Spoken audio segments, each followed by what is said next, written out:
What's up, Degenerate Nation? Welcome to the Big Bets on Campus podcast. This is the NCAA Tournament Betting Preview, Part 1.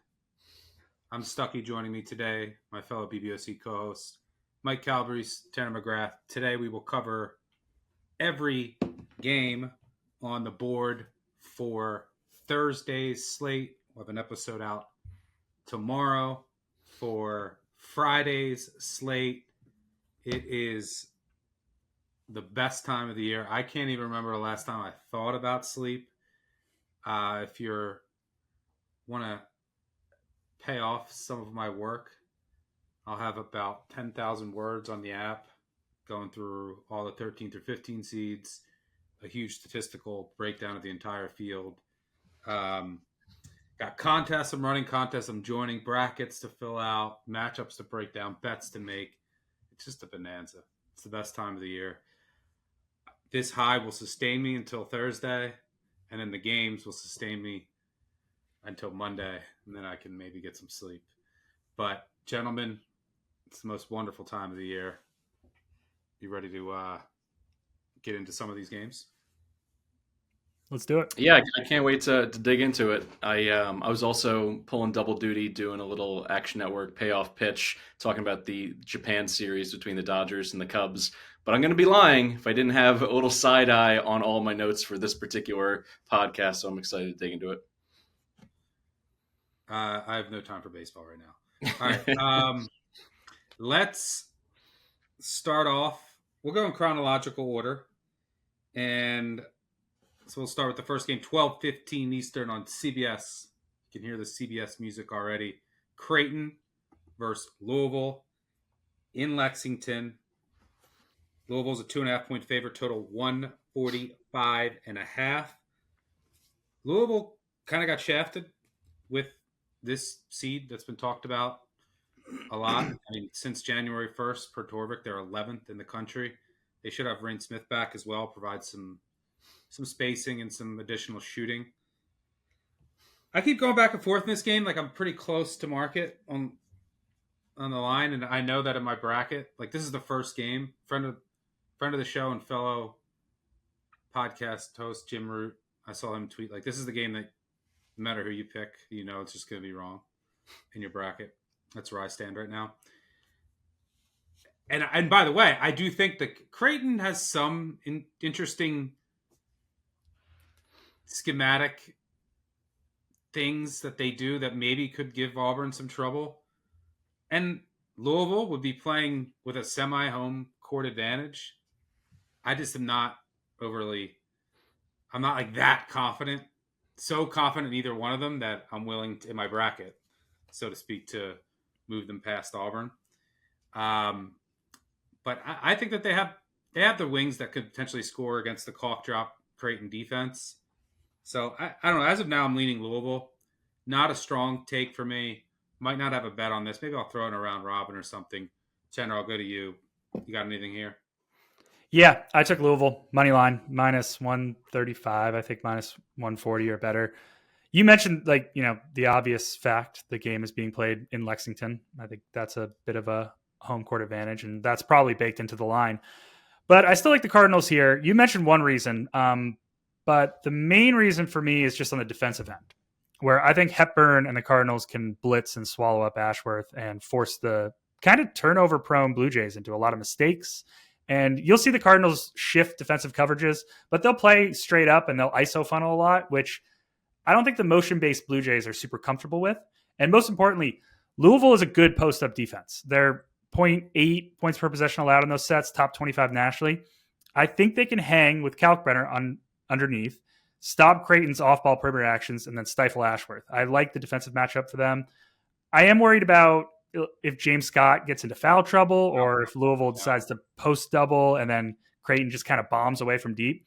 But again, this isn't your typical McDermott offense at Creighton. They shot under 34% from three this year. They're not firecrackers. They're the same caliber of role players and other shooters that are consistent enough, especially away from home. Yeah. Like, they're so reliant on Ashworth and Kalkbrenner. And in this particular matchup, I think Louisville can, for the most part, barring foul trouble or outlier performances. I think for the most part they match up pretty well. So then I think it's going to be on those other ancillary guys. And I'm not sure I fully trust them.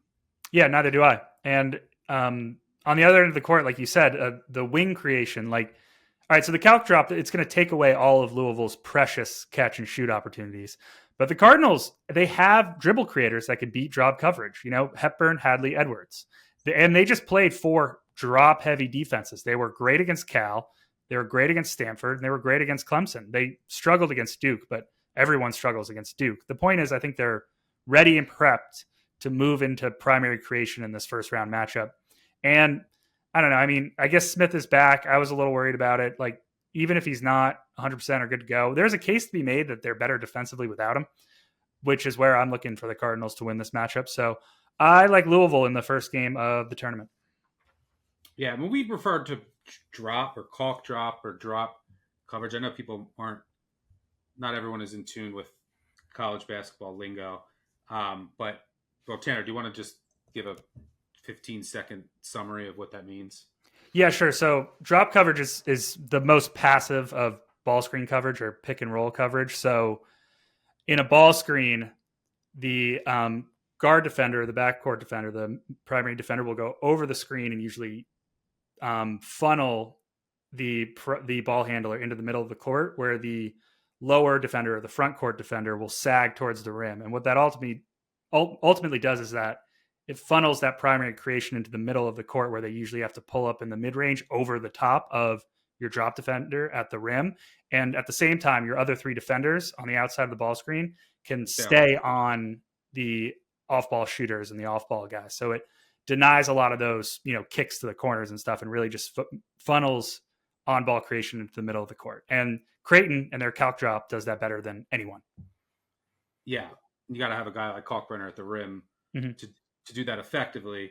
And the profiles that you'll see for these drop-heavy defenses are like low 3-point attempt rate allowed, low turnover rate, low assist rate allowed. Yeah, low assist rate allowed, and teams that can beat them, have good dribble creators and can thrive in the mid-range. Calabrese, what are you looking at here at Creighton Louisville? I'm just going to go with a player prop just to get someone on the board. You can't have the first game go off without any action. Stephen Ashworth, it's actually plus money, plus 130 out in the market to go over 3.5 made triples. In the last quarter of the season, his last 9 games, he averaged over 9 3-point attempts per game. He's a career 38% shooter. I think this is a great bet at plus money, just because, yes, I do think they're going to blitz him to a certain degree. I think there's going to be turnovers. But offensively, outside of calc, like, he's somebody who's just going to get his shots up. There's to see this trend line for the last quarter of the season, to see how comfortable he is trying to take over. And this is his last ride. I mean, he's 25 years old. He's been playing college basketball for half of a decade. I don't think he's going to go out quietly. And this Louisville defense gives up 8 triples per game at a 33.7% clip. Both are slightly below national averages. So they gamble defensively in other places on the floor and allow you to shoot from distance. And he's certainly one of the best to do it in college basketball. So the fact that I can get it at plus money, that was enough to move me onto this bet. All right, let's move on to the second game. High Point versus Purdue. This will tip off 12:40 on True TV. Familiarize yourself with where True TV is. Remember where that channel is. This game will tip off in Providence, Rhode Island. Purdue an 8-point favorite, total 153.5. Hey, we just talked about the caulk drop. It's a good transition because we have the Bodo drop for High Point. They play drop coverage. Problem is they don't do it well. And I mean, Bodo, who is their big, he's their 7-footer. He is a good defender, obviously with his length, but no one else on High Point can really defend. That's their issue. And they're going up against Braden Smith, who can destroy drop coverage, especially bad drop coverage. Why? Well, what did we just talk about? Mid-range. High Point, 348th in mid-range attempt allowed. Well, Smith in that Purdue offense, 28th in mid-range attempt rate, 11th in mid-range percentage. They should be very comfortable running their pick and roll. TKR, I think could even have some success in the post. Bodo, a lot of length, but the High Point post defense just grades out in the 15th percentile nationally. Purdue's defense does have issues. So what is the path here for High Point? Because High Point, extremely experienced, one of the deepest teams in the country, let alone mid-majors. I mean, they won their conference championship by just bringing in a bench unit and coming back to win the game, and they just stuck with their bench unit throughout. They just have a ton of different wings that can drive, kick it out to shooters who are elite in catch and shoot situations. So there's a reason. This offense finished 25th in overall adjusted efficiency. They can score in bunches. They have many different avenues to do so. Now, I will say, they didn't play a single high major team this year. Their only result against the tourney team was Norfolk State. They lost 77-74. So how do they win this game? Honestly, I think they have to score 90, which they could on a good day, but the Purdue defense has issues. There's some exploitable areas in this Purdue defense that can be attacked. And I do trust the High Point offense to put up points.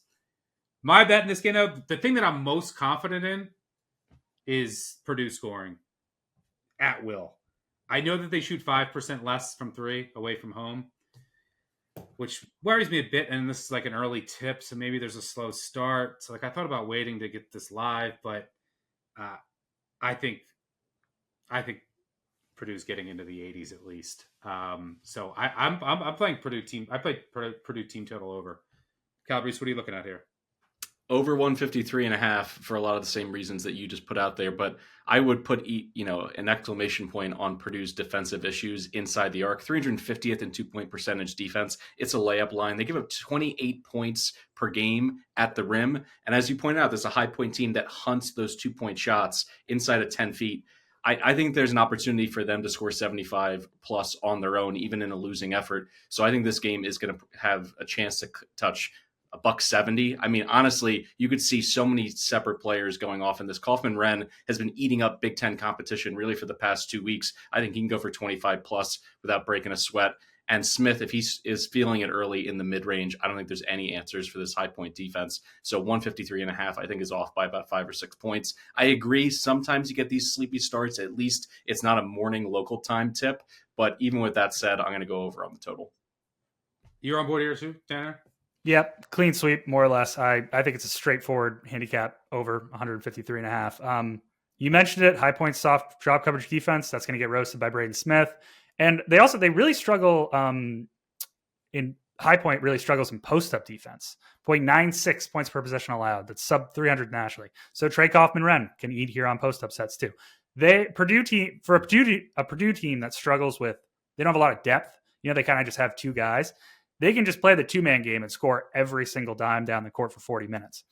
And on the other end of the court, like you mentioned, like High Point, they're a top 25 offense for a reason. And Purdue is a horrific interior defense for a reason. The Panthers are great in hard roll creation. Purdue doesn't stop that. The Panthers are great off the dribble and in isolation creation. Purdue can't stop that either. High Point is, like Stuckey mentioned, an elite spacing and shooting team, especially in catch and shoot creation. And Purdue allows a ton of catch and shoot creation. And on top of that, I think they've gotten really lucky this year in that regard. I mean, opponents shot 31% on unguarded catch and shoot jumpers against Purdue this year on high volume. That 0.92 points per possession is the sixth lowest mark nationally and about 0.2 off expectations. Their past 10 opponents have shot under 30% from deep on high volume. I think the Panthers need to hit their shots here to keep up, but I do think Purdue is due for someone to hit shots against them. I mean, the one big worry is pace. Could be a slower pace game, but I'm not going to overthink it. Dead shot over. Efficiency should be through the roof. Yep, exactly. And also, I think Purdue, if the shots are going in, I think it's easy for them to be coaxed into playing a little bit faster. If they're playing faster and it's working, why slow it down and try to muck it up? Particularly with all of those early exits in Matt Painter's career. It's like you don't want to mess around and give it a team that is, inferior in a lot of ways a chance to hang around by making it a low possession game. So I'm going to at least hope that Matt Painter learned his lessons from some of those early exits. Bracket wise, I have Purdue winning and then going down in the next round. I agree. Calabrese? Yeah, I'm with you on that. I'm not enamored with this Purdue team. I think that they have certain limitations, namely outside of who scores outside of their top two guys. In this matchup, both of them have the exact kind of schematic look that, plays into their hands. But after that, once they get deeper into the tournament, I think teams that have a little bit more defensively to throw at them, even coaches that just want to bury up their looks, I think they're going to run into trouble. I will say that this matchup is probably pretty high variance. Like if High Point just, hits everything from deep, they could probably win outright. I just can't get there with the defense. It's too soft. Yeah, they got to win in a shootout. A UNC, one of their UNC Asheville games, kind of like that. Exactly. Maybe not in the hundreds, but like the low 90s, high 80s. That's how I think they have to win. So they'll win like 54-51. That's how this works. All right, let's move on to Denver. Montana taking on Wisconsin. Wisconsin 17.5-point favorite, total 151.5. This game will tip off 1:30 Eastern on TNT. Calabrese, I'm looking. I don't share any notes. I don't even look at any of the outlines. You guys just put down what your picks are. I just pull it up right when we start recording. You're going to try to make a case for Montana. No, thank you. I never ever trust the Big Sky in the NCAA tournament. I remember someone telling me that like 10 years ago. Actually longer than that. I'm so much older than I think sometimes. This is it's probably like 10 years ago actually. And it's just so true. I haven't faded them enough, but they just don't profile well when they step up in class. I mean, look at Montana this year. Montana played Oregon, lost 79-48. Tennessee, 92-57. Utah State, they lost 95-83. What do you notice there? They can't stop anybody. Their offense still works. Their offense 89th in games against the top 100, but they went 1-6, and their defense ranked 313th. So, and Travis DeCure, the Montana coach, 8-24 against the spread against power conferences, failing to cover by 6 points per game. And to put numbers to the Big Sky performance in the dance, 1-24 straight up, 7-16-2 against the spread since 2000. It's lost 18 straight games, hasn't defeated a high major this century. Only win came in 2006 against Nevada.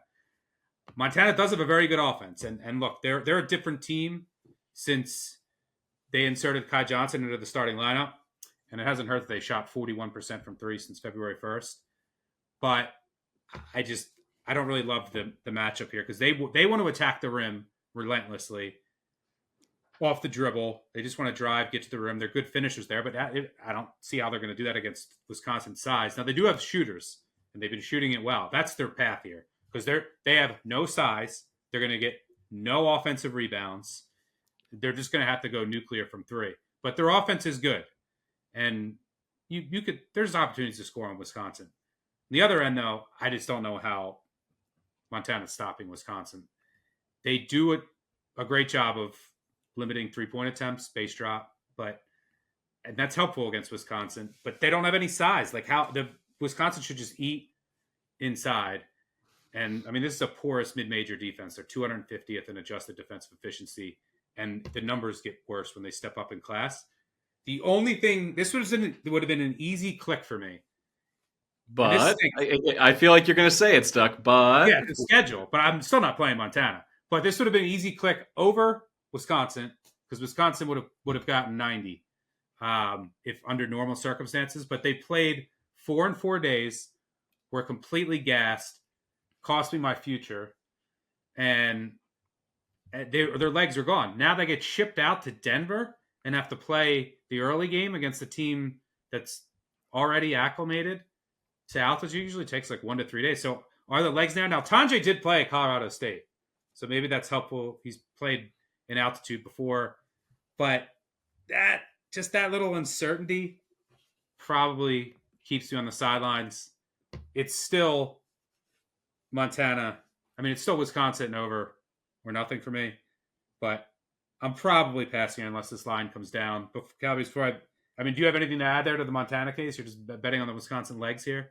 Yeah, I mean, fifth game in a week for Wisconsin at altitude. You mentioned it.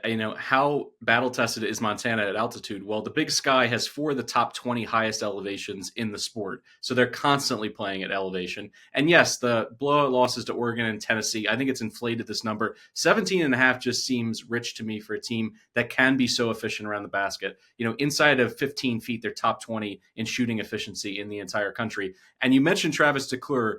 He's been here twice in the NCAA tournament in 2018 and 2019. In 2018, they hung with Michigan before fumbling a cover late. They ended up losing that one 61-47, so they mucked it up a little bit. They get Michigan again the next year as a 15 seed, and they lost by 19. They weren't totally outclassed. I think you'd have to be crazy to call for a Big Sky outright upset. But the fact is, this is an awful situational spot for Wisconsin. Also, beyond just the fifth game in a week, coming off emotionally the opportunity to win the Big Ten, which meant so much to them, to now roll into a game where everybody across the country is basically picking them and think they should win in a laugher. Well, if their legs aren't there and those threes aren't going down and Montana can get out and, check those shooters a little bit, I think this could be interesting in the second half. I think they'll win by double digits, but 17.5 screams Wisconsin blowout. And these other factors outside of just the basketball, I think it trends towards Montana.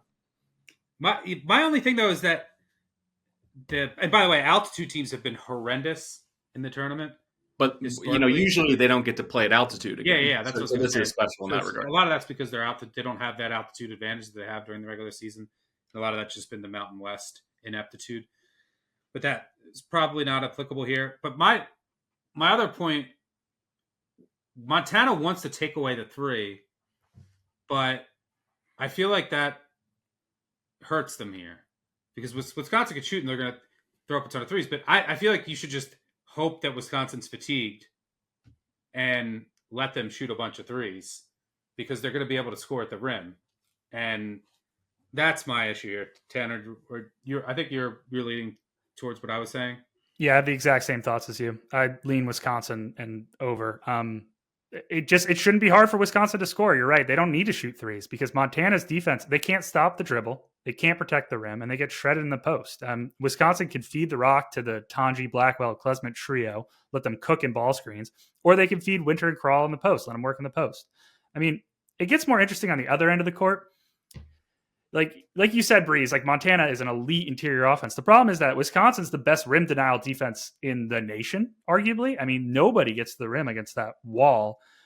Now, Montana, they do space the floor well, and they generate that high unguarded catch and shoot rate. But Wisconsin also is an elite catch and shoot denial defense because of that 2 big drop.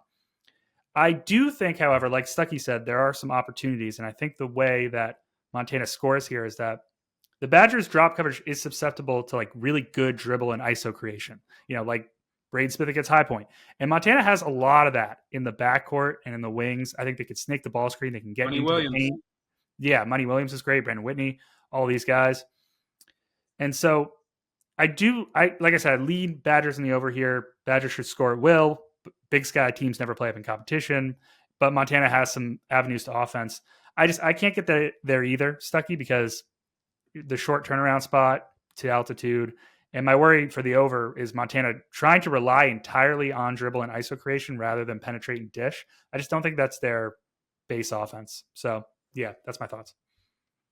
All right, let's move on to this game, which we probably won't spend much time on. This is about as ugly as it gets. Houston minus 28.5 against SIUE. This is the 116 matchup in Wichita. This game will tip at 2 p.m. Eastern on TBS. Now, I will say, historically, and this is just doesn't mean it's going to hit in the future, but historically, when there's a big favorite with a really low total, favorites have done well, and the overs have done really well, like extremely well. Totals under 135, favorite of like over 16 points. My hypothesis there is that what happens is you have like a dominant defense and slow-paced team like Houston playing like a team the market doesn't think is going to score, but like Houston is just able to score at will. And then like the higher seed is able to just score at will. And then the lower seed, which usually plays slower, is like getting blown out and just has to play way faster than they usually do. And then the higher seed just gives up in the second half.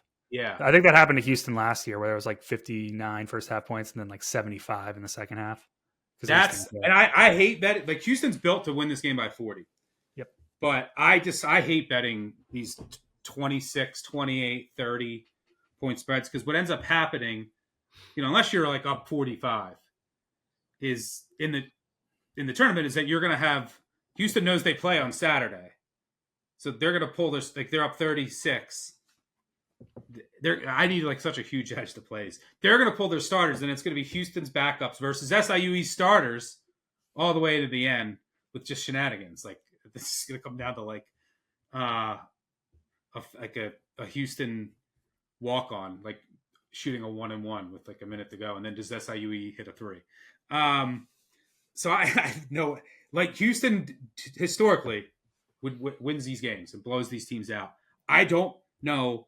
I will say the only time this is like an anomaly. This is the second time ever in the history of the tournament there's been a favorite of 28 or more points with a total under 131, and this is at 126.5. It's only happened one other time. It was UCLA versus Calabrese's beloved Delta Devils of Mississippi Valley State in 2008.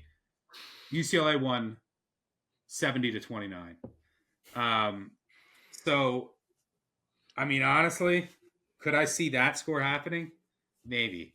I don't know SIUE scores. They need to get in transition. That's it. They can't score in the half court. So you can't score in transition against Houston. So what's the path here? Taylor just gets red hot. That's about it. I got nothing here. Do you have anything, Tanner? A lot of the same thoughts as you. I have zero interest in betting these 16 versus 1 games. I also don't like betting big spreads, and it seems like a crapshoot at the end of the game. You could do worse than to bet it under here, though. Like you said, like you mentioned, SIUE, they're going to get nothing. They are a horrific half-court offense going up against the most dominant, swarming half-court defense on the planet. That shuts down every low major team that faces. The Cougars played 4 Ken Pop sub 200 teams this year and held all 4 under 50 points. And obviously, you have to be good in catch and shoot creation to beat Houston. That's the only way to beat the ball screen blitz, which Edwardsville is not. Now, like you mentioned, SIUE is a decent transition offense. Houston is the nation's best transition denial defense, right? Now, on the other end of the court, Houston spends 0 time running the open court. Like, they don't like to get out in transition. They're all primary creation, just off the dribble, post feeds. SIUE is a good dribble defense. They're a good post-up defense, too. They rank above the 90th percentile in points per possession allowed against both sets. Against who? I don't really know. But I think this game's too unpredictable, like under or nothing for me. But maybe in that, what we were talking about, maybe a first half under. Yeah, that's not a bad look at all. Might be worth better looking because then and before the game just gets completely squirrely. Yeah, SIUE. I think if the way SIUE covers is just like if Rayshon Taylor goes nuts, and then if he doesn't, they don't cover. But there also still just could be just late game shenanigans. But Houston does usually cover these spreads in the first round. Calabrese, what do you got here? Yeah, Rayshon Taylor is going to fire up 1,000,000 shots in this game, and we know that because he played Indiana and Illinois early in the season, took 37 shots in those 2 games. So he's just going to fire up like 20 shots, give it a chance. I'm going to go with SIU first to 10 in this game. I've seen it now up to 5-1 in the market. And here's my argument very simply. 2 years ago against Northern Kentucky, the Norse cashed against Houston in the same exact spot, a 16 versus 1, race to 10. I think it was 9-2 out in the market. And when you look at Houston in the last, let's call it 7 games, to reach 10 points on average, it's taken them 6.5 minutes. They played Arizona, BYU, Colorado, Baylor, Kansas, Cincy, Tech. They had some games where they went through the motions early. It's human nature to say, of course, we're going to win this game. We don't necessarily need to come out gangbusters offensively. And I would much rather have an early bet in a game like this than be sweating, in terms of foul shots, in terms of their intention. Are they just emptying their bench? Are they running the shot clock down late in the game? Do they even care? I can just see that last possession where they just hand the ball over to the opponent. They don't even want to take a shot. I don't want to mess with that at all. So race to 10. I have a few of these exotics on my Thursday, Friday card. I think if you can get it at 5-1, it's worth a shot. You better hope Houston doesn't score for the first 12 minutes. All right. It's like 10-9, 13 minutes into the game on a Rayshon Taylor 3. All right. We're obviously not going to cover the other 16-1 that'll tip off at 2:50 Eastern in the South region between Auburn and whoever wins the Alabama State St. Francis game. If you're filling out your bracket, feel free to move Auburn on safely. I will spend this time talking 2 minutes about the South region bracket. Fascinating to me. So this bracket came out and everyone was healthy. I have Iowa State in the Final Four, getting their revenge over Auburn. But now, without Gilbert, I'm not fully convinced on everything that's going on with Iowa State. He is important. I still think they can make a run. I don't believe in this Michigan State offense. They still have some three-point regression coming on both ends. I'm fully convinced of it. But, especially in games in the tournament when you got to score in the half court, I just don't trust the Michigan State offense. Call me a hater. I think that they could lose in the second round. But I'm probably going to have Iowa State still getting through to the Elite Eight. The question is, since I'm not fully confident on them, I can't put them in the Final Four. So I'm like, am I going to knock off Auburn? I told you before, I'm not so confident in Louisville or Creighton.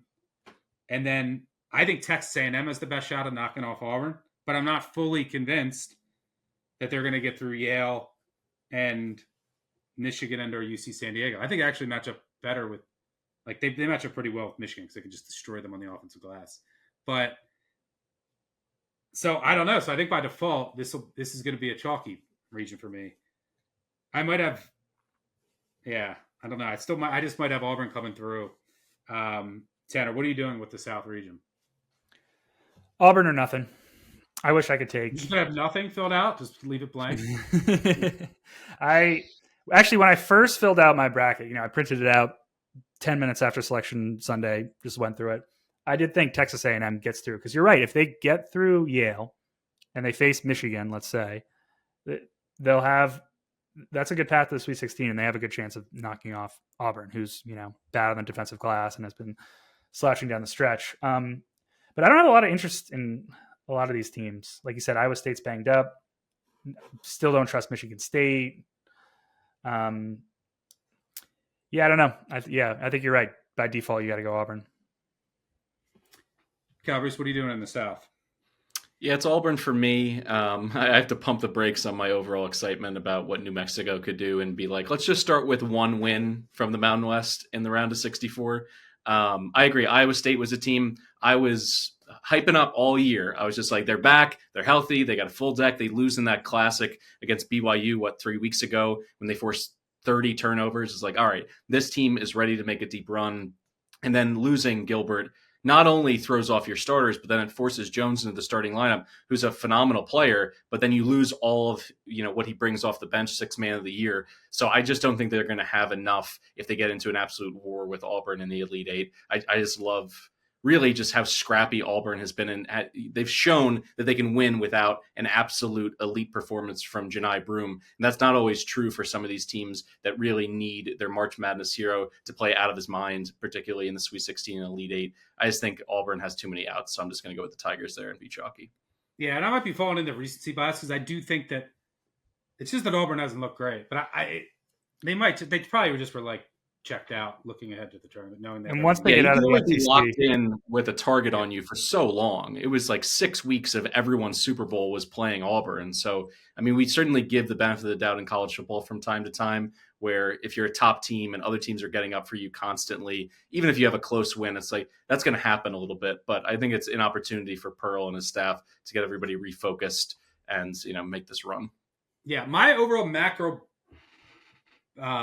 bracket hypothesis and philosophy right now in this new portal world based on last year is, and what I'm seeing this year, is that the gap between the top and the bottom is growing. This is the widest we've ever seen the 1 versus the 16s. If you just look ratings, 2 versus 15, widest gap, 3 versus 14. So I think that we're going to continue to see chalky first rounds. Still, hopefully we still have an upset or two and some good games.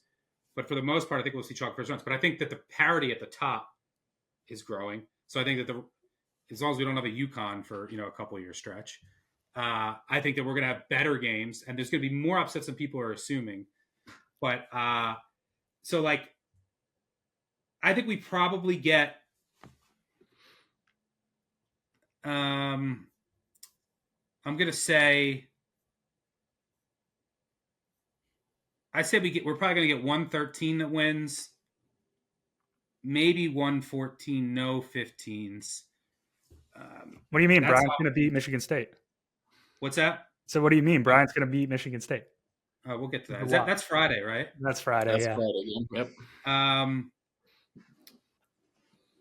But the way that so when you're filling out, I think that it's still strong. It's still very strong at the top. So I don't think that you want to completely ignore all of the ones. But if you want to win your bracket pool, like I think a good approach is to have a couple ones and then take a shot with a team in another region. So for me, it's not. I don't think it's going to be the South. One will be in the West for me, and then maybe the Midwest. I'm probably going to have Duke and Auburn, which is very chalky, but I'm going to take my shot elsewhere and hope it works out. I'm also going to have Michigan State going down early, which many might not have. I'm going to take my shot with Xavier in the Midwest. I think it's I might be taking my shot with Illinois. Ooh, so tough. One of us would be happy. But I can see Xavier making a run too. Illinois could lose to Xavier, or they could go to the Final Four. But that's the kind of team that I like if I want to take a shot on them. All right, let's move on to McNeese against Clemson. This game's in Providence on True TV, 3:15 Eastern. Clemson 7.5-point favorite. Total 134.5. I don't have much here. I think the line's close to right. Is this the post height time to buy McNeese? Last year, everyone loved McNeese. They got blown out against Gonzaga. This year, not seeing as much love for McNeese. I haven't really heard many people talk. Have you heard many people talk about this game, or like nothing? Nope. No one cared. Like no one is talking about this game. I think it actually could be a pretty entertaining game. I expect McNeese to press a little bit more, try and disrupt Clemson's offense. They read out just okay in that department, but they really struggled against the Memphis press earlier this season. So maybe that's an avenue that McNeese can use. Both teams are vulnerable to offensive rebounds. They're both good on the offensive glass. They both can turn teams over, but they don't turn it over. It's like shot volume could be pretty even here. Although McNeese just gives up many more threes and they're not as good of a shooting team. So that might just be the difference. The other thing is that where I'm kind of stumped on this game is the loss of Dylan Hunter. I think it's big. Like if you look at the most efficient trios in college basketball per Evan Mia, Hunter's in one of the top two, along with Shufflin and Locken. So he's important defensively. He's extremely important. And there's going to be a big drop-off when he's not on the court defensively because you're just going to get more Jake Heidbreder and I forget the freshman's name. Dell Jones. Who there's going to be a drop-off defensively. Now, Heidbreder's an Air Force transfer. He can shoot. So, like, what Clemson has to do here is Heidbreder has to pull his weight making threes because it wasn't like Hunter wasn't anything amazing offensively from a shooting perspective. He shot 31% from three. So Heidbreder needs to pull his weight by making threes, which he's done at like a 38-39% clip to make up for the defensive drop-off. But I still just don't have a great feel for how that's all going to work. I do think it's a pretty underrated loss. So I'm probably just going to be an observer here. I got nothing, Tin. I know you have nothing. Calabrese, do you have anything here? I'm leaning under. I mean, pressure from both teams. I think it could make it a chore just to get the basketball, into the half court, get good looks. They're both top 25. That's what McNeese wants to do with their press. Is like, yeah, cause you to have super long possessions. They're both top 25 and forcing you into late shot clock situations. That's all you need to know in terms of what their identity has been across 35 games. Also, I think with Clemson's lack of depth, losing Hunter, that's 22 minutes a game in what was already a short rotation. If McNeese cranks up the defensive pressure just from a fatigue standpoint as well, does Clemson go deeper into their bench, or do they just leave those kids out there to kind of wilt and kind of just have to deal with it? If that's the case, I could see this really becoming a rock fight. So I know that for casuals out there, you don't want to open up your app and look at March Madness. I'm all excited to bet an under at 134. I think that's the only play in a game like this. I could really see narratives go either way for a McNeese upset or Clemson, so I'm staying away on the side, but the total interests me. Well, Clemson's definitely going to try and slow this to a crawl as much as humanly possible. All right, let's move on to a game I'm really looking forward to. VCU, BYU in Denver. It's the 11-6 matchup. For what it's worth, since I believe I should pull up since 2010, I think 11 seeds are 30 and 26 overall since 2010. Means nothing, but interesting nugget. This is kind of the story of Thursday for me. Like, all of my favorite bets have like a caveat or something's keeping me off, which is just unfortunate because it's all the quick turns. Like, I would have been on Wisconsin in the over, but I'm worried about that quick turnaround in altitude. And then this is another one. We'll get to another one shortly, but VCU played on Sunday in a very physical game against George Mason after winning their conference championship, gets shipped out west to play BYU in altitude. BYU is obviously very used to altitude. And by the way, there's going to be a ton of BYU fans here. This will be a quasi-home game. And BYU has a ton of depth.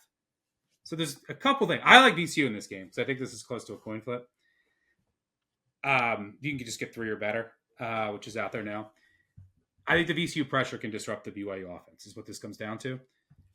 What does worry me a bit, and I've already bet VCU, I might look to bet BYU live, try to middle it if VCU's up and the whistle is bad. There's 2 things that could happen. Like, I'm worried about the fatigue of VCU. Can they play how they normally play for 40 minutes? 1, in altitude on, quick turnaround with travel. And 2, if they'll be allowed to do so, with those BYU fans, and are they going to get a bad whistle? So there is some things I'm worried about. VCU's going to have to make some threes here, which they can do. They have shooters that get hot. BYU will allow you to shoot. Very compact defense.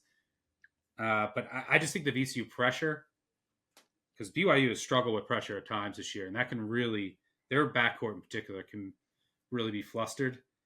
And VCU is going to bring it in that department. So I like the Rams. Tanner, what are you seeing here? Also like the Rams.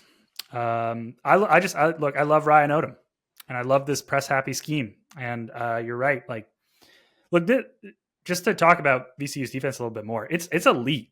It's literally the best half court defense in the nation by points per possession allowed, because they blow up everyone at the point of attack, and they play really extended and viciously deny catch and shoot opportunities because they have the best safety valve big man rim protector in the mid majors in Luke. Oh my God, I forget how to say his name. Bamgaboy, I think. Anyways, monstrous 15% block rate, 2.5 per game. I think it's the second highest block rate nationally. But the VCU is the nation's best rim defense by points per shot allowed, which is so incredible when you combine that with that extended pressure. Now, BYU, elite half court offense, NBA pro style stuff, but it's all built around that penetration from the playmaking forwards, Devin and Hall, and then shot making from the wings, Saunders, Nell, Baker. But BYU, shaky ball handling squad, and they've been blown up by pressure before, like Stuckey said, and VCU will take away BYU's precious catch and shoot opportunities. And on the other end of the court, VCU does want to get downhill in transition and then kick the ball out to shooters. I think that's kind of like their MO. BYU is a good transition denial defense, and their pack line scheme is good at closing off the rim. But the Cougars are a little bit weak in transition defense from an efficiency perspective, and the pack line will allow a lot of jumpers. And if BYU starts to turn it over, VCU will be able to start driving early and then kick often. I really like this schematic matchup for the Rams, and I think 3.5 is a ton in a game that, you're right, Stuck, should be a coin flip. So, yep, Yeah, and BYU's transition D is really bad. Now, they don't allow a ton of transition. I think like 20th percentile. Exactly. They're like grayed out in the 20th percentile efficiency-wise. So if they're coughing it up, I think VCU can get some easy buckets in transition too. Calabrese, you also like the Rams here? Yeah, I'm on the Rams for a clean sweep. I think they're going to win this one outright. You guys have talked about all the analytics, all the scheme that favors them. Look at some of the comps. They played Colorado State and Nick Clifford. Now, granted, this was before the Rams got red hot, but they absolutely shut him down in an 8-point neutral court victory over the Rams. And then when they played the two top 100 offenses in the A10 in Dayton and St. Joe's, in their win over Dayton, they forced 19 turnovers and held them to 37% shooting. Against St. Joe's, they held them to 33% on Hawk Hill. So I just view this as a potential repeat for BYU when they faced Houston in that recent performance. 13 turnovers, 31% from the field. They were really bothered up and down on both ends of the floor in that game. And now, granted, Houston is one of the best teams in the entire country, but VCU defensively is right there in that conversation. And then the last piece of it is Haslametrics talks about consistency. VCU is one of the most consistent teams in the field. BYU is the 9th most inconsistent team in this field of 68. So I think this could really get away from them if BYU doesn't have that magic that helped them go on that run in the Big 12 last month. All right, clean sweep there. Let's move on to Georgia Gonzaga, 4:35 Eastern on TBS in Wichita, Kansas. Gonzaga 5.5, 6-point favorite, depending where you're betting. Total 150.5 to 151.5. I played Georgia here. I think what this comes down to is like, do you believe Gonzaga is a top 10 team, which they are in many advanced metrics and analytical sites? I'm not there. I think they're really good. I don't think they're a top 10 team. So I think this number is a bit too high. Georgia's been playing really well to close the year. I think Georgia's physicality can cause issues for Gonzaga. I also think Gonzaga's lack of pressure on the ball. They don't really cause turnovers. That's a huge issue for Georgia. They might get a bit of a reprieve there. Blue Kane, X factor here. He's been on fire lately, which has really helped their offense. So I think their physicality in the interior. They have guys that I think can bother Nebhard on the perimeter. I will say though, I played Georgia first half too. I'm starting to like that a little bit more. Still like Georgia at 6, but just because Georgia's they've been so much better in the first halves of games. It's incredible. And Gonzaga is nails at the line. So like if they put a run on Georgia late and then they're just hitting free throws and Georgia's bricking some threes, I could see this like extending out. For what it's worth, an interesting nugget is, and it makes sense to me, is that if you bet on teams over the past 20 years that shoot 77% or more from the line, you'd have gone 87, 52, and 2 against the spread, 63%. And that makes sense to me because, number one, if you have favorites that make all their free throws, teams that extend out. But just think about how many times you bet an underdog, and then they're just missing front ends. And, like, they're just such huge swings, especially in a tourney setting. So there's multiple reasons why free throws will end up deciding a lot of covers and sometimes games in the NCAA tournament. For what it's worth, the teams that shoot 77% or more from the line this year, Colorado State, Michigan State, Arizona, Duke, UConn, Oklahoma, Xavier, Lipscomb, Gonzaga, and Wisconsin is at 82.8%. Just shy of the all-time single season record held by Villanova at 83% just a couple years back. So, yeah, I like Georgia. I like Georgia to keep this within a couple possessions. Throw some on the first half, too, though. They've been much better there. There's a chance Gonzaga extends out and covers this on some late free throws. I'm just not fully sold on Gonzaga as others. Calabrese, what are you seeing here? You talked about the physicality in the front court for Georgia. I'm going to play that angle by playing under Graham Ike's points at 16.5. Georgia is 13th in points per possession while defending the post. That's Ike's bread and butter. He has the second most post points per game in the entire country, and he can be a foul machine. This is exactly how you cash unders like this in March Madness with only 5 fouls to go around. He has 4 fouls in 3 of his last 4 games, and now he's got to compete with Newell, who at times has just made it hell for his opponents. In that Vandy game, he put up 10 foul shots. Against Florida, their bigs, their three guys who basically were covering the whole time, racked up 12 fouls in that game. I think EK could end up playing less than 25 minutes in this game if he gets into any kind of foul trouble. But even just the physicality when he is on the floor, I don't think there's going to be easy buckets for him. So 16.5, I think, is too rich. I think if the Zags do get past UGA in this spot, it's going to be more so on the perimeter and what they do in transition than necessarily just feeding the post and hoping he gets 8 to 10 points there. I don't think that's the recipe for success, so I'll go under 16.5. Tanner also. Yep. DeVries just accepted Indiana's job. Oh, really? Wow. Yeah. Tanner, you're on board with Ace and Newell and myself in Georgia, right? Yeah, I mean, I initially just blindly tailed you on this one, but looked in the game and you guys said it. It's, for me, physicality and size of Georgia. Let Silas DeMary and the huge Bulldog guards swallow up the Nemhard ball screen actions. Let Asa Newell and the tough Bulldog front court rotation battle with Graham Ike down low. Like Breeze said, Georgia's an elite post-up defense. That's so important against Gonzaga, and they just have bodies they can throw at Ike. And on the other end of the court, Gonzaga was bullied on the boards by St. Mary's all 3 times. And I think Georgia can live on second chance points, hopefully get to the line enough to win the aggregate shot volume battle despite their turnover issues. That is my biggest worry in this game, just the Georgia turnover issues. But and their transition defense, which I think is a little shaky. But I will take my chances with Georgia. But I'm hoping that because Gonzaga doesn't really create a ton of havoc defensively, that'll give Georgia some relief and then also help help alleviate some of their transition defense issues. Yep. There won't be as many opportunities. I mean, it's not like Gonzaga doesn't force turnovers. They're, I think, maybe right inside the top 100 nationally, but it's not like they're a super elite pressure defense. This is one of the highest turnover rates of Few's tenure, though. I think he's been trying to gamble more on the perimeter.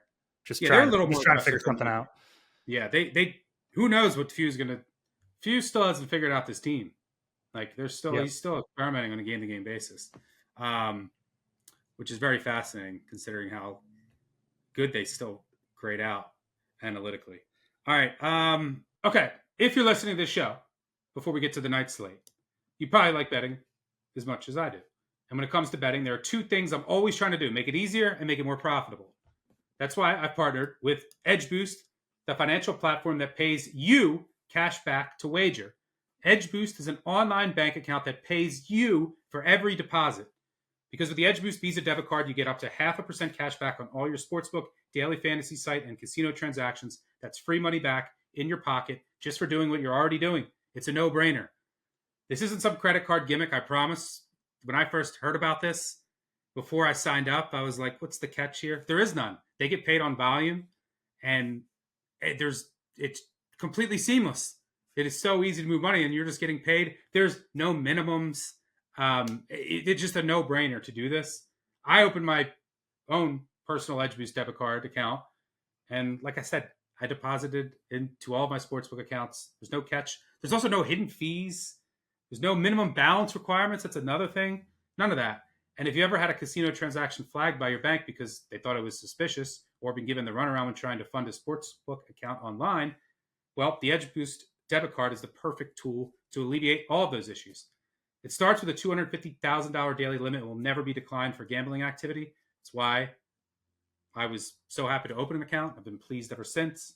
So make your betting life easier and stop leaving money on the table. Visit Edgeboost.bet to sign up. And if you use promo code BBOC and deposit $25, you'll receive a $25 deposit match plus Tier 2 status for faster bank deposits and more cash back. That's Edgeboost.bet, promo code BBOC. Check it out. Product I'm really passionate about. All right, let's move on to the night slate. 6:50 Eastern in the Midwest region. We're going to Wofford against Tennessee. So TNC, Tennessee 18.5 point favorite, total 132. 2.5. To me, I can't really get here on anything. I mean, this game, here's the thing. On the surface, maybe there's something there with Wofford if they have an outlier shooting day. Because they're going to shoot a ton of threes. They give up a ton of threes. This game should be slow-paced. So, and they rebound well. It's like, from a shot volume perspective, pace, 3 variance, like, if you wanted to get super crazy as a 15, maybe this is where you look. My problem is I just don't know. Number one, their defense, Wofford's defense is bad. I don't know how they're going to match up athletically. These two teams played last year.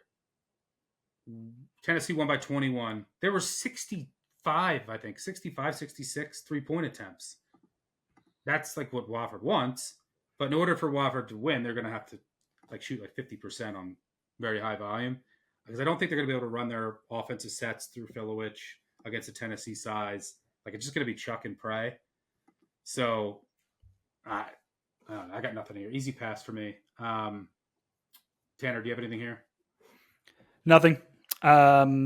Two teams that'll jack up triples against two compact defensive schemes. Thought Wofford did a really good job in the SoCon tournament on flare screens, but you have to wonder if they're going to see some negative regression. They shot 44% from deep en route to the punching their bid. Can you trust Tennessee to shoot straight on the other end? I mean, the shot quality data on them is surprisingly good. They're top 50 nationally, spacing, shot making metrics. I'm not entirely sure if the eye test matches there.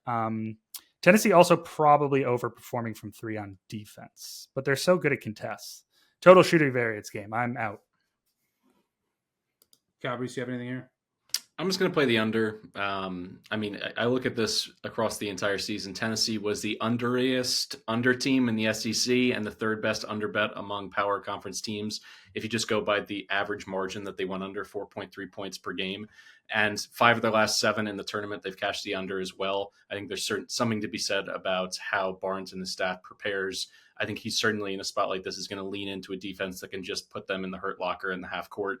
As Tanner just said, they're going to contest every single perimeter shot. And I think it's unlikely that Wofford gets over 55 points in this game. And if that's the case, then I can play with, high 70s with the Vols. There's going to be no late game fouling, no padding the score there. So if I get, let's call it 3 or 4 points in the last 2 minutes, that would be a real boon to this under. So once again, another ugly rock fight feel in terms of, at least from one end of the court for Wofford, but I'll go under. Yeah, pace will definitely be there for an under.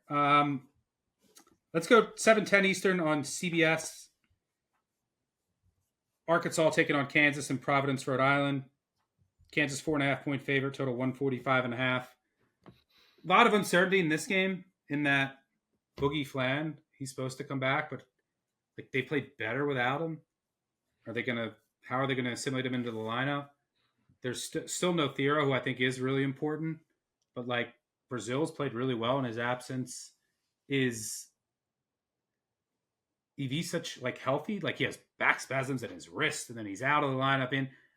He needs to because Arkansas doesn't really have the type of offense that can give Kansas's defense issues, unless Ivica has a big day and is pulling Dickinson away from the rim and then allowing Arkansas to drive.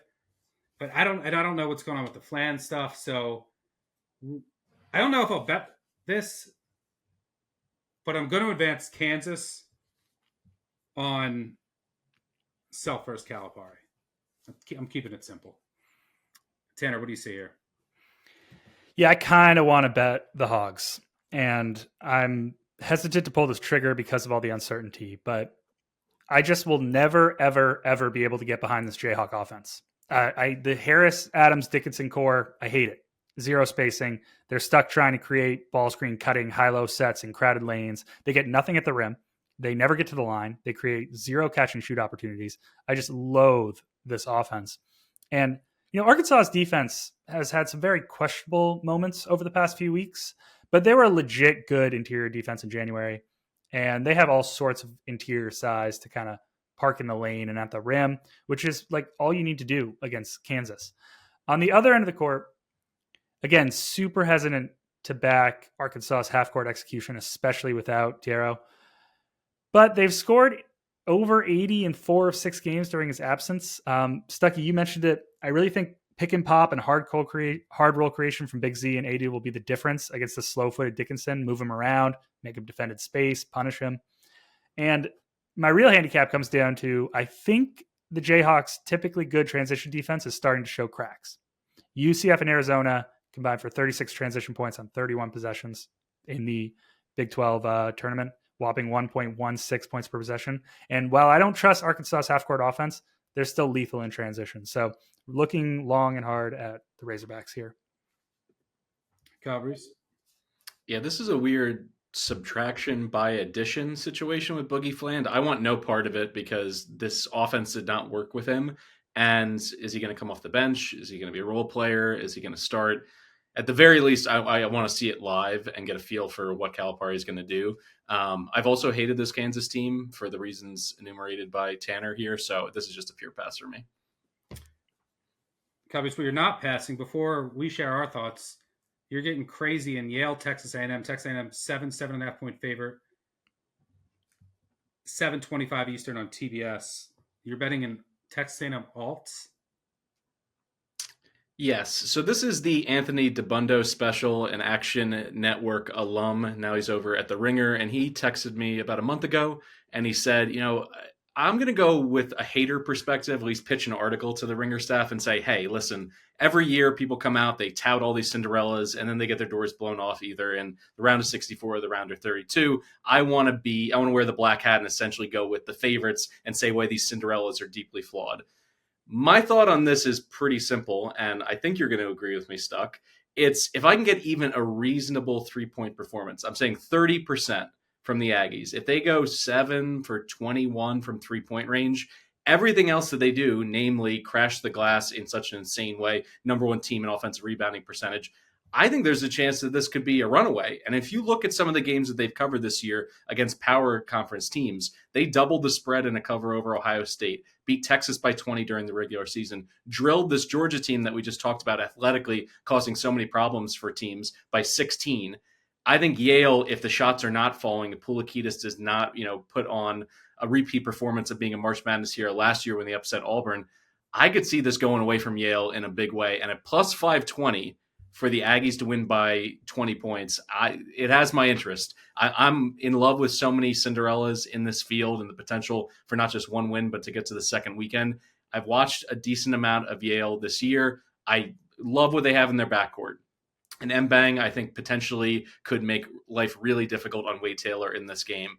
But if the threes fall, all of a sudden the math and the analytics shift so dramatically to the Aggies that I think there's just too much value to pass up on this. This is the kind of bet that if you hit, it could cover up every other sin, every other mistake, misread that you make all day Thursday. So I'm going to go with the Aggies to win going away. The problem here is that DeBundo bet Yale.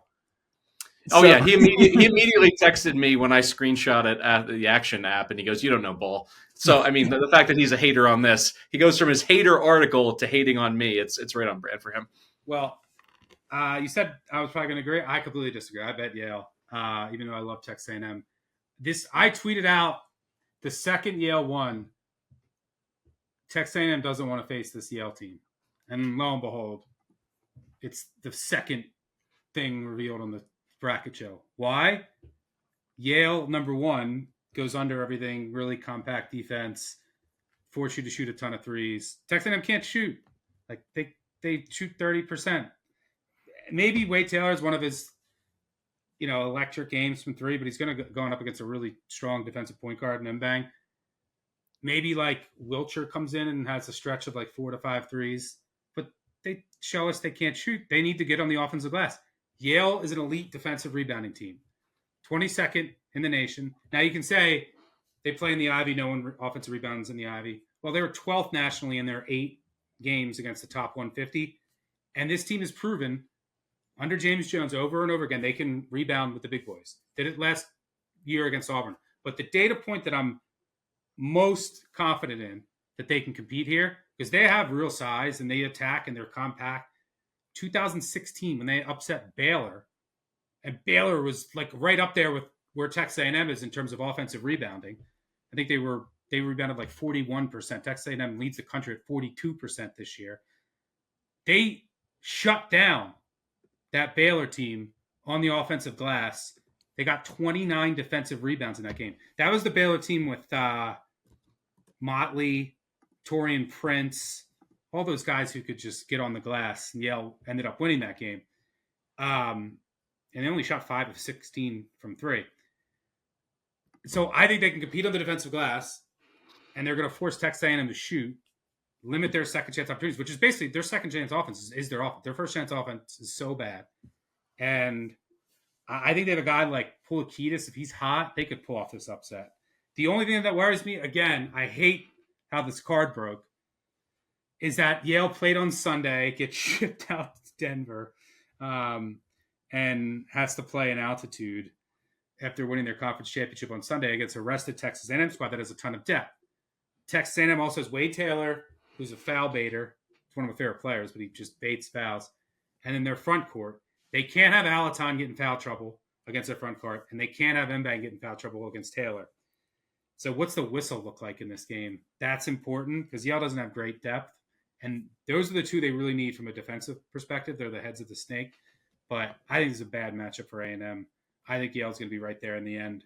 Unless, A&M just has an outlier shooting performance, which is extremely difficult to... I'll have 2 quick counters on this, because I agree it was shocking, some of the rebounding last year. Danny Wolf in this field, not playing for Yale. So overall size, if you look at the power forward, the 4, and the center for Yale, they're 248th and 252nd, I believe, in overall height.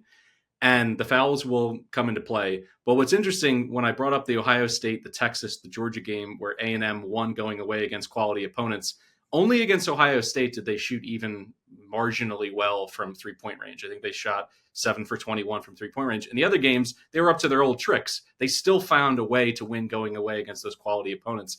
So it's an added bonus. I certainly need them to shoot well to cover a huge number like this, but I just think the opportunity for the roof to cave in, because everyone in terms of the Yale locker room, they know, let these guys shoot. Like, we don't have to crash out on every single shooter because they've spent the entire season, really the last 2 or 3 years, not being able to throw it in the ocean. I think there's an opportunity for some open looks and maybe being a half step late.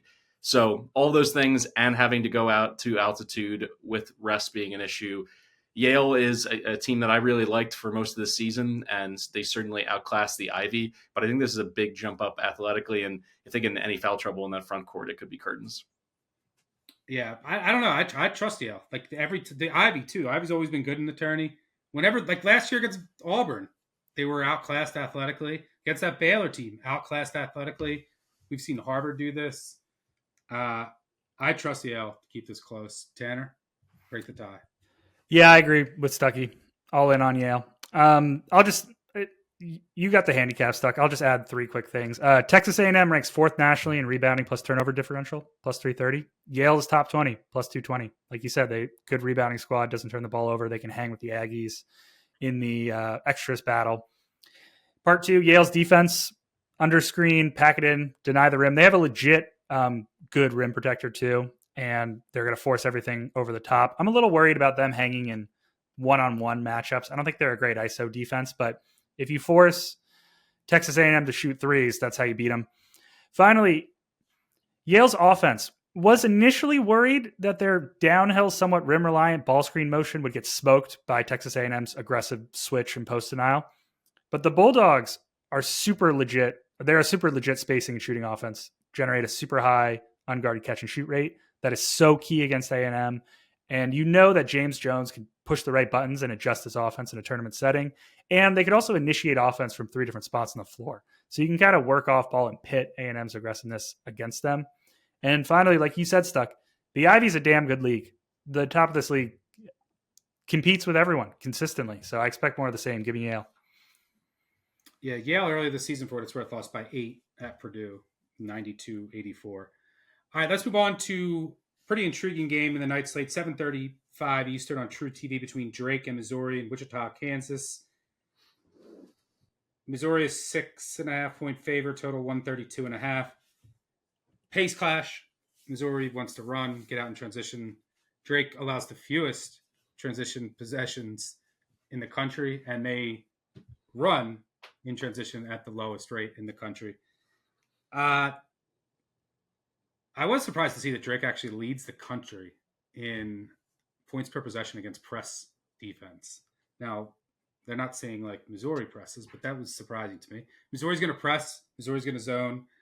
I keep going back and forth in this game because I think Missouri can blow up what Drake wants to do with their athleticism and like they're mixing up their defense. Like go up the zone rates to, make it harder and take longer for Drake to get into their offense, which they just want to grind you down and frustrate you and then score within like the last possible second of the shot clock. You zone in the half court to do that as well because Drake will turn it over, get out and transition when you can. So that's what I worry about for Drake. The athletic mismatch, Missouri being able to blow up their offense with their changing defenses and their press.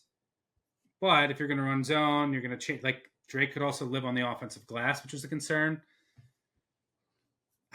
I keep going back and forth in this game. I'm going to have to, I might have to, well, I'm not sleeping right now, but I'm going to have to lay down on the couch, shut my eyes and think about this more over the next couple of days and dig in. Because I keep going back and forth, but I am worried for Drake due to the athletic mismatch and what Missouri can do defensively with switching up their looks, pressing. I don't know. Help me out here, Tanner. Do you see anything here? Nope. I have literally the same exact thoughts as you. Who wins the pace battle? Drake's going to grind the game to a halt, run the relentless middle ball screens. Missouri's going to leverage their on-ball pressure into turnovers and then try to go downhill, run out buckets, free throw attempts. On one hand, you mentioned it, like they're kind of a sloppy ball handling team and they foul a lot. And so if the Tigers do force those turnovers, they'll be able to play their games. And I really worry about their athleticism in that one-on-one defense, that ISO defense. I think Missouri could just mismatch hunt with Mitchell Robinson Bates, right, all night. And they can also, I think they could run their off-ball screening stuff against a Drake defense that struggles against those sets. But on the other hand, Missouri, like you said, can't rebound, fouls like crazy, plays right into Drake's hands. To me, this entire handicap comes down to what Ben McCollum draws up against Dennis Gates' zone pressure looks. Like you said, Stuckey, like if he dials those up more. Because, Missouri, excellent ball screen cover squad because the zone looks neutralize those actions. But, Drake has been a good zone offense on very limited possessions. We don't really have a sample size there.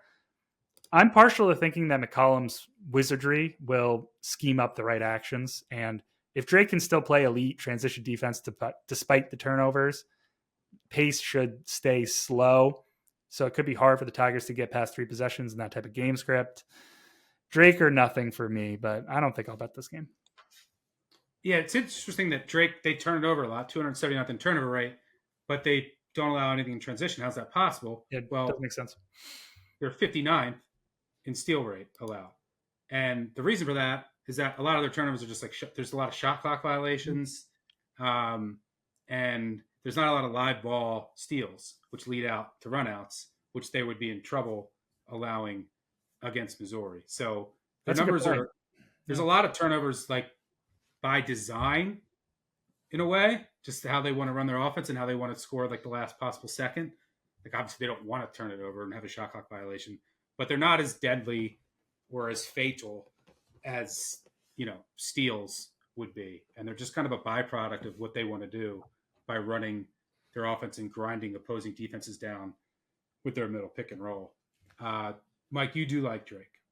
Yeah, I can take Drake plus 6.5. You hit on all the points. It's going to be a turtle-like tempo. They're not going to give up much of anything in transition, or at least that's the plan. They've stuck to that for the entire year. They've only lost one game the entire season by more than 6 points. And I think we're going to look back on this, and it's probably going to take some time in terms of him getting his next job and how he does with that program. But I think in 10 years, we're going to look back and say, we had Ben McCollum, a 5-time Division II Coach of the Year, against Dennis Gates, who's won one NCAA tournament game. I think there's something to be said for that in terms of he's a grinder. He's an X's and O's guy. He's someone who preps. I think about Brian Dutcher at San Diego State. These guys aren't, big into self-promotion or necessarily being name brands, but they just live for moments like this. And when you look at Evan Mia in terms of the 68 teams in the field, Drake is 5th in terms of playing better basketball when they face better competition. And at the end of the game, in the last 4 to 6 minutes of this, Bennett Sturtz going to have the ball consistently. I trust this guy. He's the 14th rated combo guard in the entire field by Mia. He's in the 99th percentile on the offensive end. And per KenPom, he's just an absolute nail shooter. You look at his entire statistical profile, he can knock down threes. And if he is fouled with the ball late, he's a nails foul shooter as well. So 6.5, I think, is just a little too rich. I've gone back and forth. I'm going to have to do the Stuckey treatment, lay down, close my eyes, try to envision exactly what happens. Am I putting Drake through to the next round? I don't know, but I'm certainly taking him with 6.5. All right, let's move on to Utah State, UCLA, 9:25 Eastern on TNT. Kick off the late slate. I know you're passing here, Mike. Tanner, you lean Utah State. I actually like UCLA. Hoping this line drops just a little bit more. I just think, Utah State, you're going to see a lot of zone here. They're the most zone-heavy defense in the tournament. 2-3 zone, they're going to try to turn teams over, and ultimately they want to get out in transition, and they also just try to prevent teams from getting to the rim.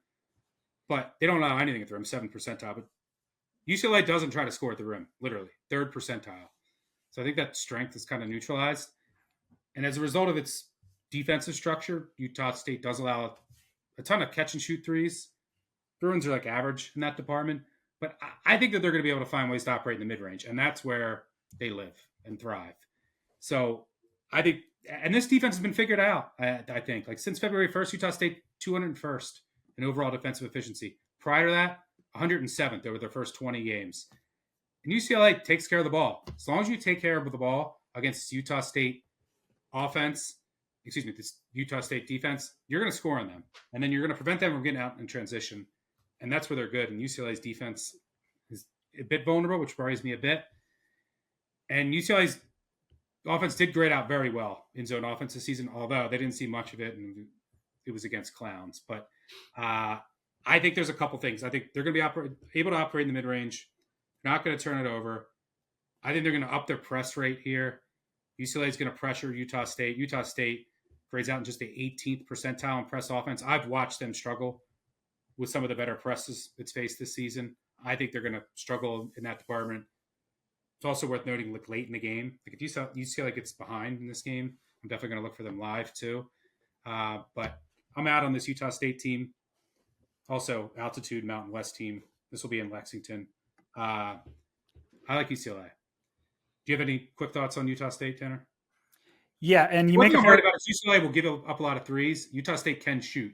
So if they're making their threes, they obviously can win this game. But I think there's more avenues to UCLA is more consistent. Yeah, and you make a fair point in that I can't quite figure out if UCLA can beat the Utah State zone because, like you said, graded out well against zone defense, fairly low volume. But on one hand, on the surface, I was like, okay, UCLA probably doesn't profile as a zone team because they can't generate those precious interior, post-up opportunities against the zone. But on the other hand, I think that these mid-range reliant teams with shot-creating forwards like Tyler Bilodeau profile okay against zone because you can just kind of run the offense through him in the high post, although he's not much of a playmaker. He's a good shot maker. But to me, on the other end of the court, I love this UCLA half-court set defense, but they're one of the nation's most aggressive ball screen coverage defenses, and they're hard hedges. And you generally beat those with that weak side catch and shoot creation, like you talked about, Stuckey, which Utah State is great at. They're elite at with spacing, shot selection, off-ball screening actions, 3 excellent marksmen off the wing. So I get by default, I lean towards Utah State, who I think I trust their offense more, especially catching over 5 against the UCLA team that you might be worried about the altitude team. What about UCLA away from the Pacific time zone? 2-7 away from the West Coast this year. They're 361st in Haslametrics away from home metric. I wish I had more confidence in that. Do you want to tell me what Utah State is away from home metric? Oh God, what, 364th? Probably. I don't know to be sure, but I'm assuming they were way down there. 349th. Yeah. So I get if you want to pick an upset, then they're very. You want to pick them to go to the Sweet 16, play unique style. They're very inconsistent. So I just think if they make their shots, they'll keep it. Yeah, close. they're going to get chances to shoot threes. Again, the UCLA's defense is going to allow They're going to get. And then you trade threes for twos, and you kind of start winning the math battle. I don't know. I don't know. I don't know if UCLA is going to solve the zone. You think the zone has been solved? I'm still hesitant on it. All right, let's move on to Omaha, St. John's. St. John's 18.5-point favorite in Providence, Rhode Island. This will tip off 9:45 Eastern on CBS.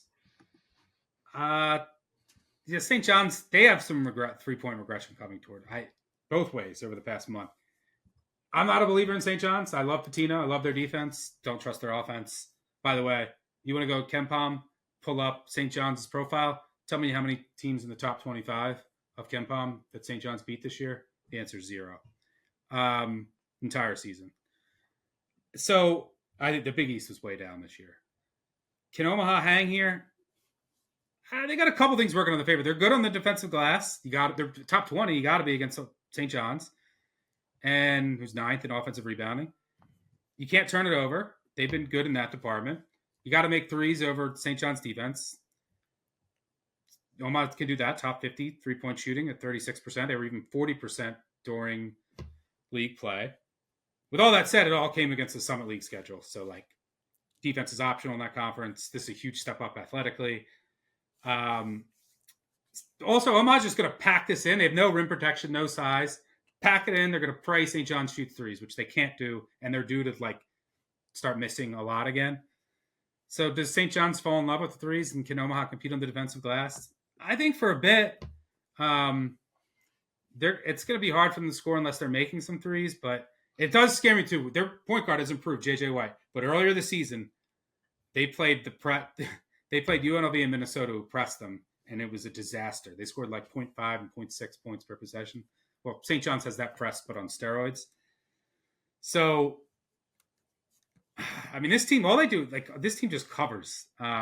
They've been undervalued for so long. Same with Robert Morris, by the way. We'll talk about that tomorrow. Robert Morris has covered 16 of 17. I think the Omaha can hang for a little. Maybe they probably get worn down eventually. And then St. John's probably puts a run on them in the second half. I'm going to advance St. John's here, but I'm thinking about Omaha first half. Tanner, you lean Omaha? Yeah, all the same thoughts.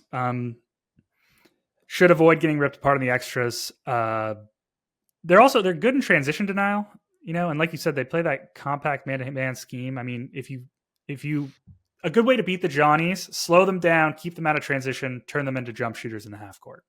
Yeah. On the other end of the court, and they get the defensive rebounds. They profile like they can.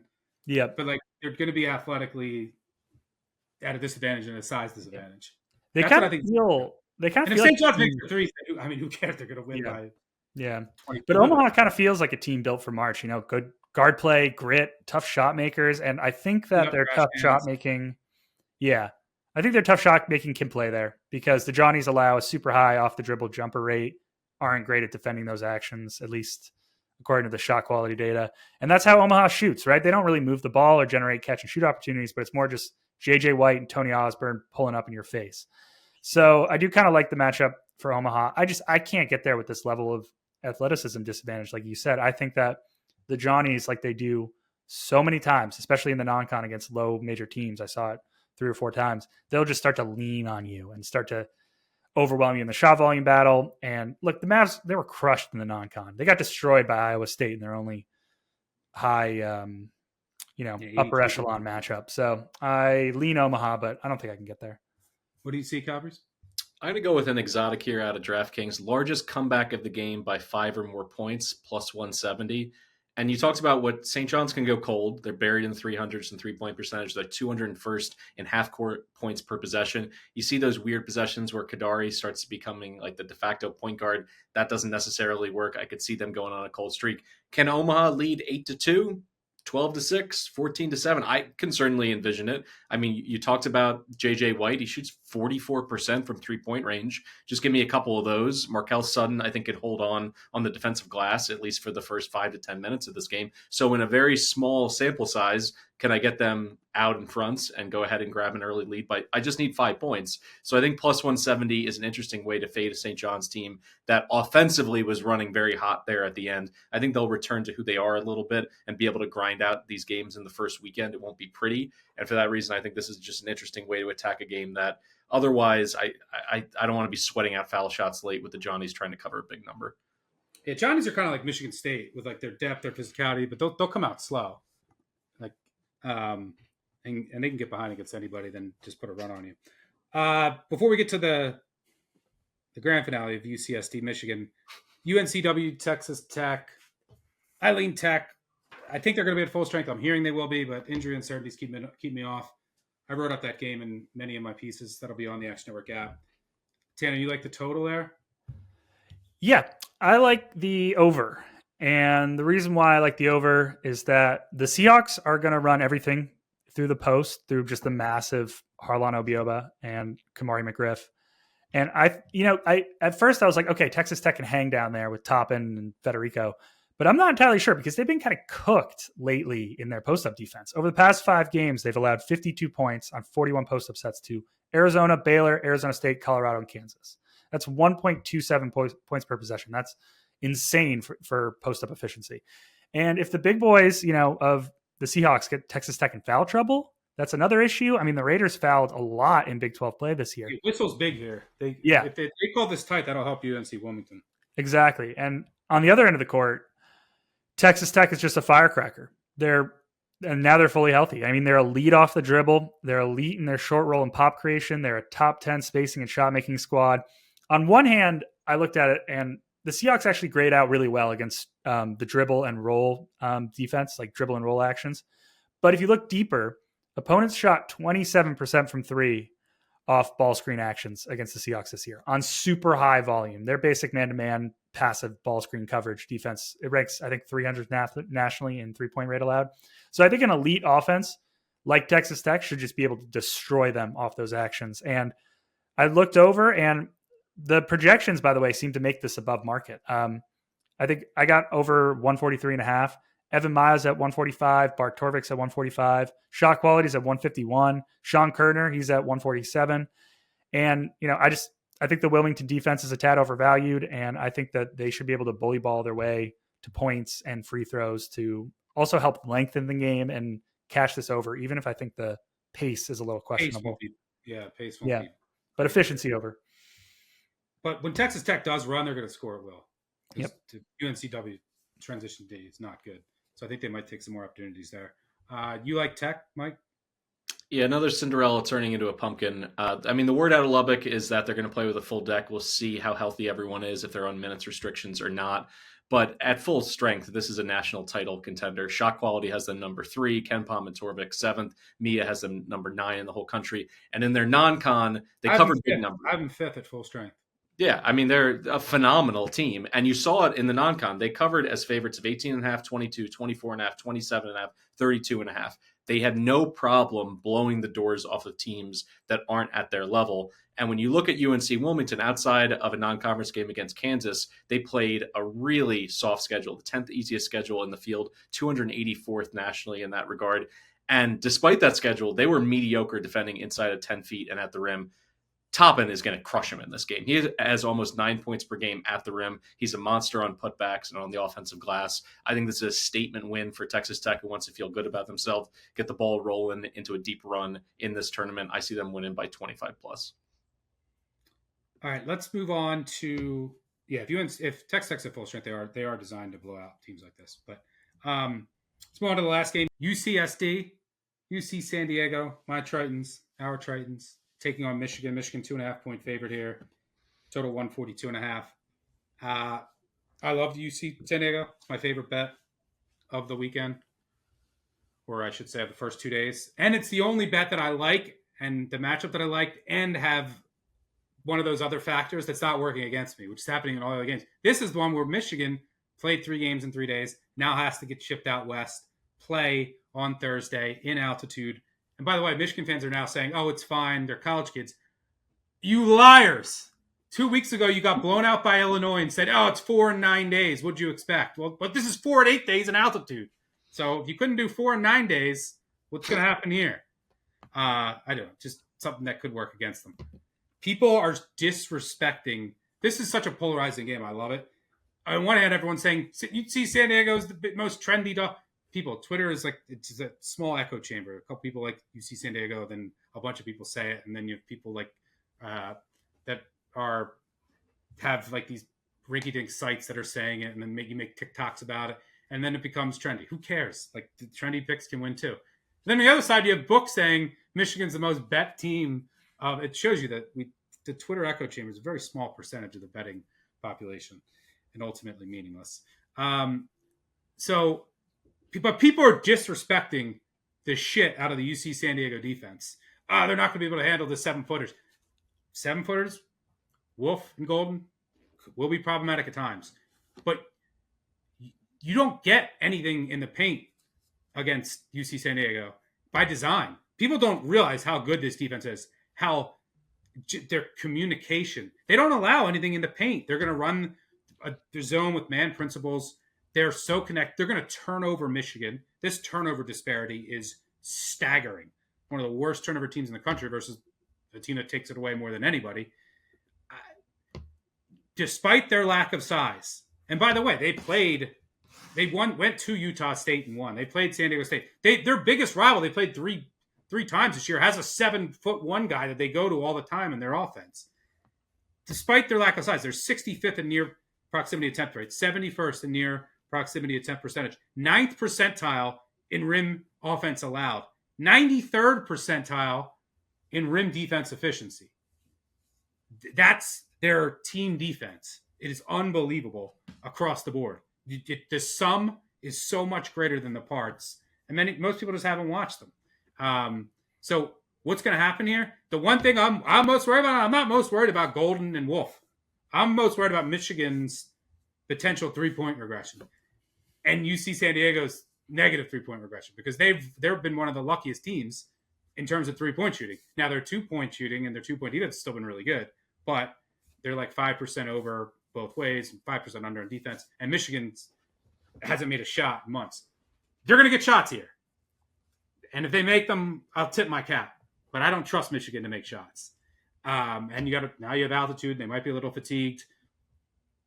This UC San Diego offense too can beat you in so many different ways. They're going to put Michigan's bigs in conflict.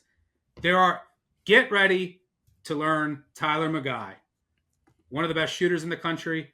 By the way, get ready to learn Hayden Gray, who leads the country in steals. And then get ready to learn Niwa Tate Jones, one of the most unique players in college basketball, who I think has the best vision in all of college basketball. Your point forward or run point guard, and just an unbelievable player. So fun to watch. I love this team. Could they lose? Yeah, absolutely. I think this is a coin flip game. So I took 3.5.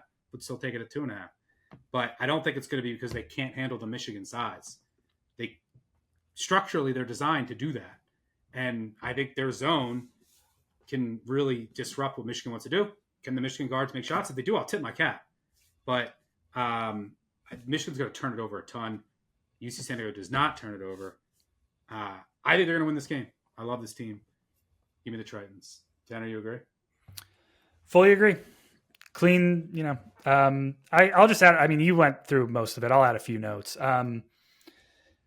UCSD's defense, they relentlessly underscreen. They double, they front the post, and they bring extra help, and it forces you into basically lazy cross-court passes. Who does that better than Danny Wolf? And I think a decent Wolf comp. 11 turnovers. Yeah, and I think a decent comp here actually is Northwestern, who isn't the same level of defense, but compact post-denial, post-double defense. Danny Wolf was lost in that game. 4 points on 0 for 7 shooting. And so when you have that, type of defense coming underneath, the Michigan guards are going to have to step up and create. And I don't trust them because Hayden Gray is amazing. And the Wolverines are, like you said, Stuck, going to have to hit shots out of inside-out actions, and they haven't hit a shot in months.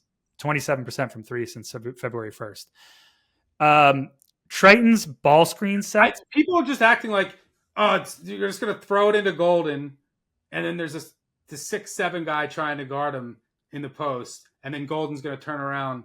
That's not how UC San Diego's defense works. You know what? They swarmed Luketon in the 2 losses. He had 7 turnovers in those 2 losses. He was overwhelmed, and everything that you basically said, like UC Irvine was top 20 in KenPom defense, 6th in defensive rebounds. So people acting like it is going to be just absolute, unmerciful differential in terms of the talent on the floor. How about another comp? I love that you brought up Northwestern, Tanner.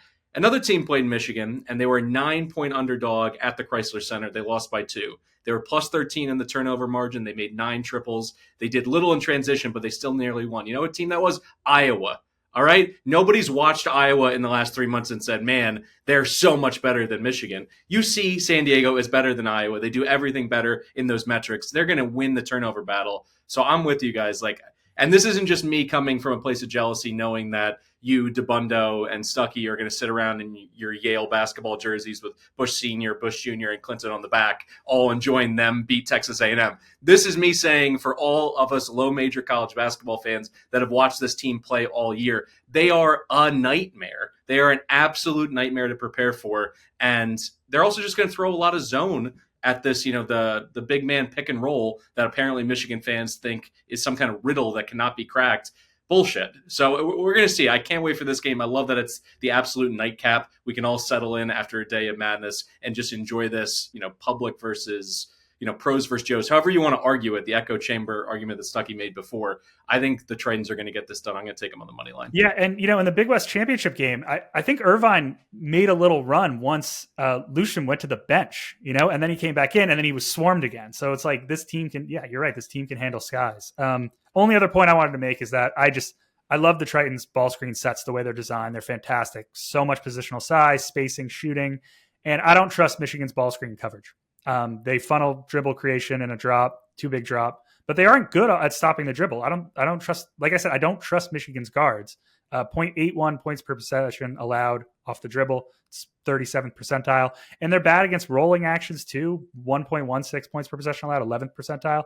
I also think the Tritons profile well against drop coverage with ATJ's just unique skill set. And they have a good stretch 5 too, who, can pull those guys out. So, yeah, I mean, like you said, Stuck, the only thing I'm worried about is Michigan hits everything off those inside out actions, but you have to do it. You have to do it. It's due to give up some threes, but I'll live with that if that happens. I mean, that happens with every college basketball bet, and I get it.